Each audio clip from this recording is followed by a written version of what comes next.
Hi guys. All right, so last week we talked about prefixes, which we know that are parts of a word that are added to the beginning of a root word, and it changes the meaning of the word, or it makes a new word. So this week we're going to talk about suffixes, which are also part of a word part, but these go at the end of a root word.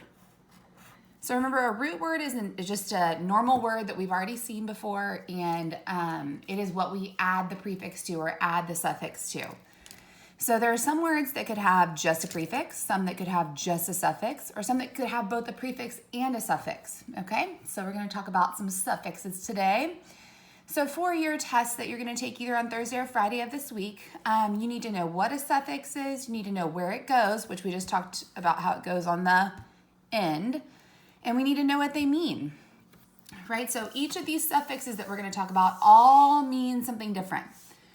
So when I see full on the end of a word, so I want you to go ahead and put a little dash on the end of these. That just tells me that this is going to get tacked on to the end. Okay?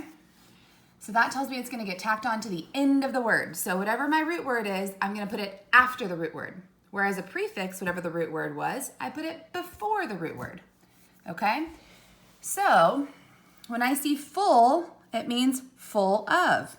So you can see how those are similar, right? You can see how this suffix gives us a pretty good clue as to what that means, right? Same thing as with less. So less means without. So whenever we say 2 less than 5, we're talking about how the 5 does not have 2. It's without 2 of its whole. So that's a good clue as to what that word means. So fearless, painless, without fear, without pain. Sorry, and I didn't do that for up here. So hopeful would be full of hope, full of beauty.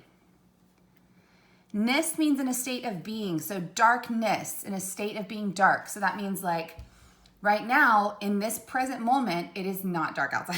Let's say it's dark. So I would say a state of being dark or a state of being light. So I could also say a state of being happy, happiness, or a state of being sad, sadness. All right. Ly on the end of a word means in a certain way. So when I say brightly, happily, it means in a way of being bright, in a way of being happy.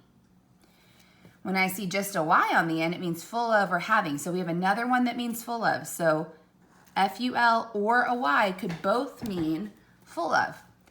So rainy means having rain or full of rain. Sunny could mean full of sun or having sun. ER, so good thing, hey, guess what? Put a box around those two things right there. Do those look familiar? They should, because we've already talked about them. We talked about them with comparative and superlative adjectives.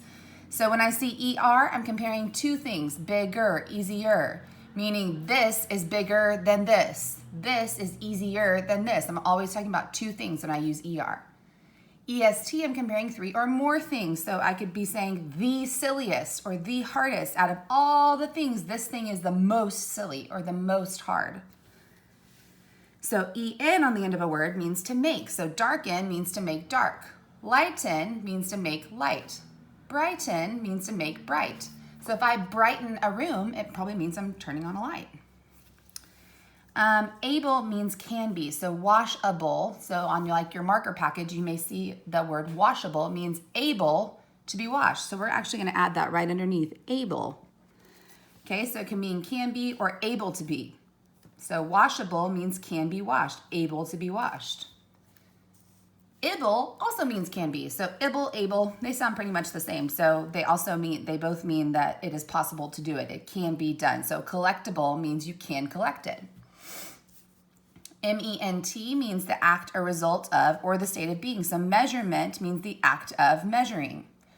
Or if I said contentment, so content means, yeah, I'm pretty satisfied. I'm pretty happy. I'm not worried about anything. So contentment would be a state of being content. ION means the result of. So correction, remember that's how we pronounce this, TION, shun. So correction means the result of correcting. So I made corrections to my test. It was the result of me making corrections to my test. All of these guys right here, put a box around those with that word jobs. All of these tell me a job of someone. So someone who does whatever. So builder is someone who builds. Teacher is someone who teaches. Actor is someone who acts. Tourist is someone who tours or like is on vacation in a certain area. Florist, so this is actually a part of a word that means flowers. So florist means someone who deals with flowers for a living. So you need to study these this week, okay? So make sure that you know what each suffix means. And remember why these help us. These help us because when we're reading and we come across a word that we don't know, we can say, oh, I know that suffix right there means full of. So maybe that means full of hope. So you can, whenever you're reading, it's going to give you another tool for your toolbox for how to figure out what a word means. All right, thanks for watching, guys.